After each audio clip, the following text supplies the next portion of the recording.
অনেক কিছু আছে যেটা ফাঙ্গি অ্যান্ড মাশরুমের মাধ্যমে কিন্তু করা সম্ভব।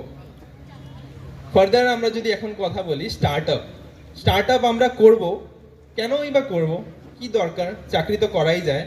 তা চাকরি করা কখনো কিন্তু কারো উদ্দেশ্য হতে পারে না। লাইফে সবার কোনো না কোনো উদ্দেশ্য থাকে। চাকরি করব এটা কোনো উদ্দেশ্য হতে পারে না।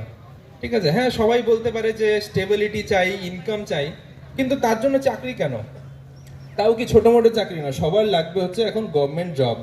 আচ্ছা তাহলে কথা বলি গভর্নমেন্ট জবটা আদৌ কতটা সিকিওর বা কতটা ভালো, এটা নিয়ে একটু ডিসকাশন করে নিই।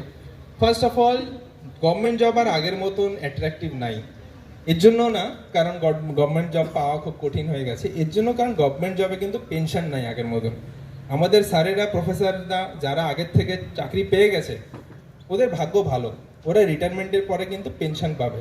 আমাদের বাবারাও ছোটবেলা থেকে দেখেছে যে